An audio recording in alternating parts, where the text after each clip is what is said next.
Welcome to the first edition of our Monday Breakdowns with Tyvis Powell. I'm Adam King. He is the former Buckeye safety, the MVP of the national championship game back in 2014. We've got to come up with a good name for this segment, but we still have time to figure it out. This is the first. Yes. And what a first one to join here, because what a game on Saturday at the Shoes. Tyvis, the easiest question we'll dive into here, just your initial thoughts, looking back, had a couple days to process here.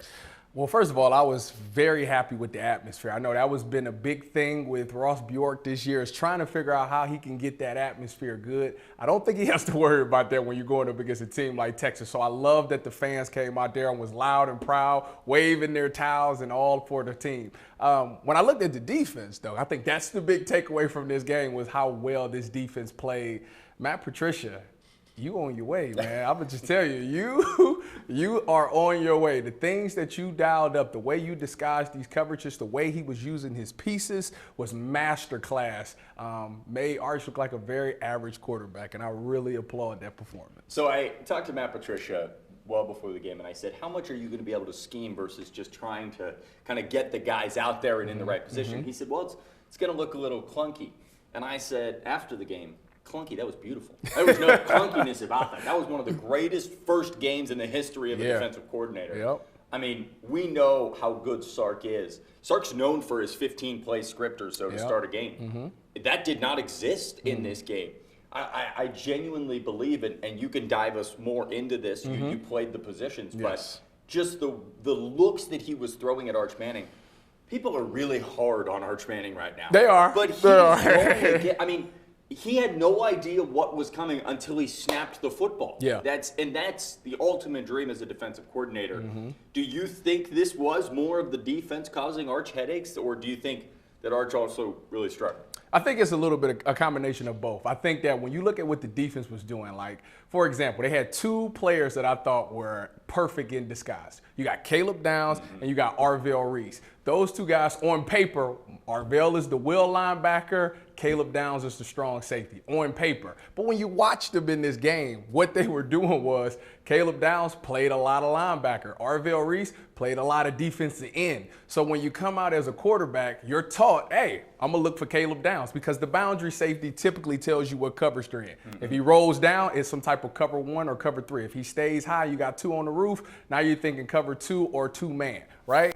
Well, Caleb Downs was lined up as a linebacker in these sets, so now he's confused to who am I supposed to look at? And then on the snap of the ball, you got guys going to different spots, holding their shell. So it was a lot of confusion for Arch Manning. And then on top of that, he just missed some throws in this game. Arch Manning, being the guy that he was with a lot of hype, he missed a lot of layups out there. So therefore, I think it's a combination of both. Well, and you talked about the atmosphere. That was top 3 loudest I've ever heard. Oh, yeah. That was unbelievable. And you have to understand, this is Arch's it's his first real road test. I mean, that place was insane. So the first time I can remember in at least the last few years where I was standing on the sideline, and it kind of hurt my head. The noise was so loud, I was getting a headache. I wanted, everybody, let's quiet down just a little bit. No, you got to turn it up. Yeah, exactly. You touched on Caleb Downs. Yeah. We know about his leadership.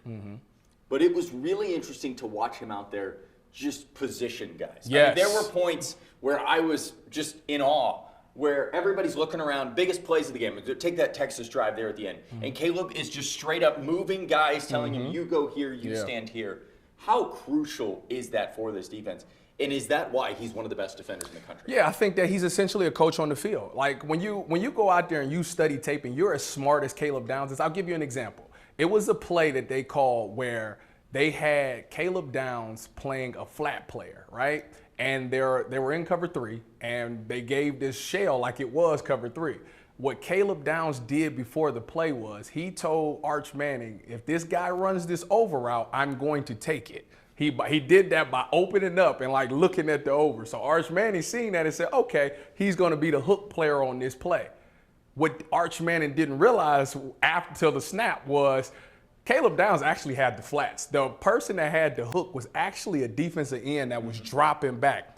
If you know a wide receiver versus a defensive end, he will never be able to cover that. But Arch Manning already had in his mind that he wasn't going to be able to make that play because Caleb Downs showed you like he was playing that spot. So that just tells you that Caleb Downs is playing chess while everybody's playing checkers. Well, I think the all-22 can sometimes get so in the weeds for the casual football fan who's just turning it on Saturday and enjoying the Buckeyes.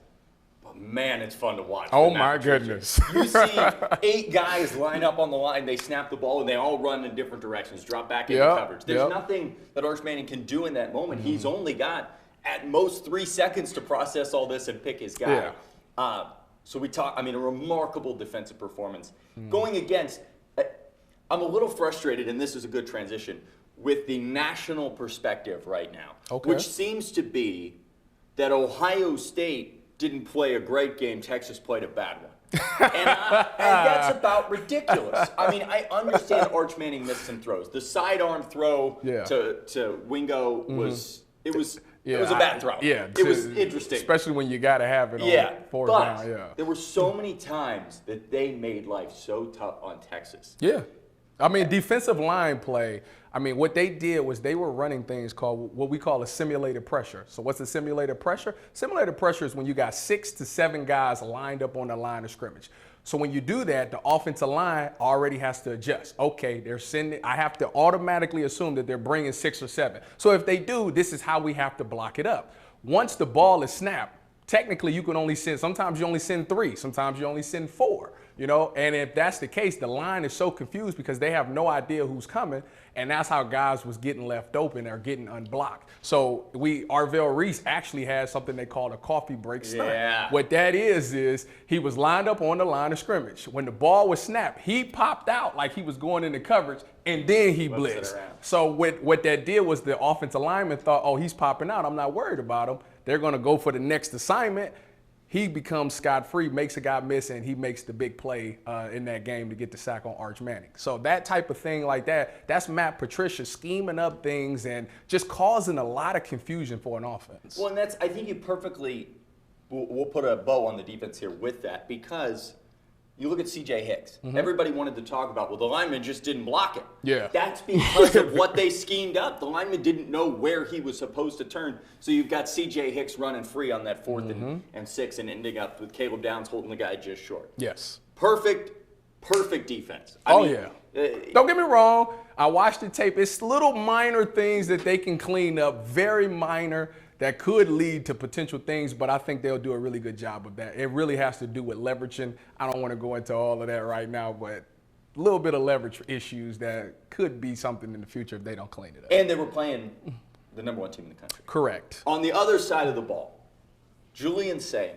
I saw somebody put this out there, and I thought it was the perfect depiction of Julian, because I couldn't think of how to describe it. But they tweeted out that Julian Sayin plays football like he's listening to Maroon 5. And he does. Like, he was out there. He was just vibing. What was it like to watch him in his first game? Seems so comfortable. There's a moment where he's got pressure right on his hip, and he's a deliverer of ball. Like, he saw the pressure, but he didn't let it get to him. It was one of those things that when coming into the game, everybody made this big deal of he's never started a game for Ohio State. Arch Manning at least could say he started for Texas. So coming into the game, I'm thinking, okay, all he has to do is he has to calm down, settle in, don't let this moment feel too big for him, and trust his guys. From the very first throw, he put that thing on the money. Actually, the shocking part when this game unfolded was he was more prepared than his receivers was. Jeremiah Smith, a guy that we say is the best player in college football, had a couple of drops. Max Clare on a critical 3rd down, he put the ball so good that he couldn't even walk over and handed it to him any better. And Max Clare dropped that ball. When I seen some of these throws that Julian was making, I was like, oh, this kid is born for this. He was more than ready for this opportunity. I was actually shocked at the fact that they didn't give him more of the game plan. They tried to keep things very simple, really rely on their run game, but Julian seems like he's ready to, you could open up the playbook. He's ready. There's not a throw he can't make. I give Ryan Day a lot of credit, and Brian Hartline a lot of credit for what you just said, because I think at some point in this game, and Ryan Day, one of my favorite quotes he's ever had, he said, just win, baby. The day he announced Julian Sayin, the expectation, just win. And walking off the field, I talked to him and just win. Hey, just win. And I think that there is a time in any coach's mind where you want to go out there and you want to dictate the game. You want to say, I'm going to call the game I want to call, and I don't care what the defense is doing or what my offense is doing. I think at some point in this game, Ryan Day took a look and said, I can win this game with 14 points. Oh, yeah. I can do this. I just need to not make a mistake. I think about the safety with the holding call in the hands to the face that could have changed the entire game. Yep. I think at that point, Ryan Day probably goes, okay, just run the ball every play. Let's leave this up to Matt Patricia and the defense. Yeah. With that said, how just ready are you to see Julian Sayin and this offense open it up? Because you're right. It was the drops by the receivers were probably the worst part of his game. I think that when you look at the upcoming schedule, it gives them the opportunity to really work on their chemistry. You know, you go through all training camp, but you're going up against your defense. You understand your guys. These receivers know how to beat these corners and vice versa. But when you're going up against guys that you've never went up against before, can we be successful? Because different guys got different press techniques to throw timing off.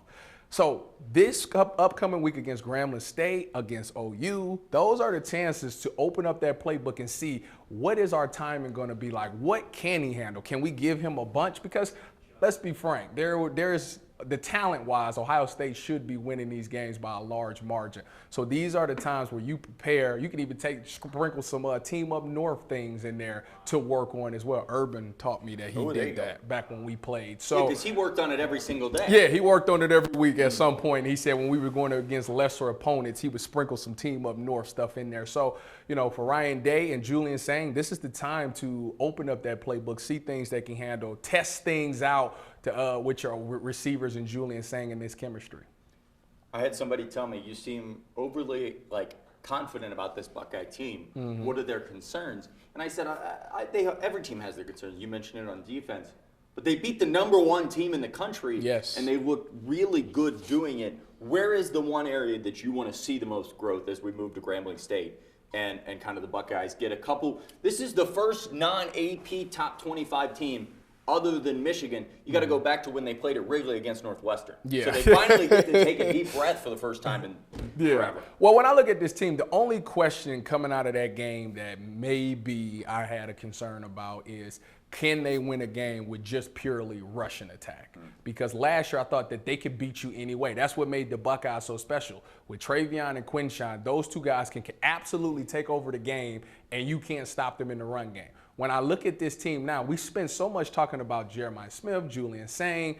What about those running backs? James People and C.J. Donaldson had a solid game, but can they win the game by themselves? Can they have those big-time performances where we can lean heavy on the run game to win those games? And I think that's something that's still in work in progress. All right.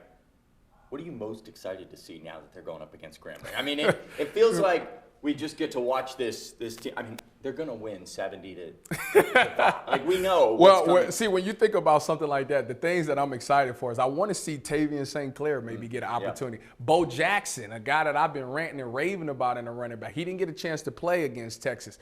Will I get a chance to see him against Grambling State and OU? Those are the things that I want to see. I think these older guys pretty much got things figured out. I want to see some of these younger guys, develop and get their feet wet on the field. Biggest surprise for me, and I don't know if it's a surprise because we all knew we were going to see it, but I don't know that we thought this early.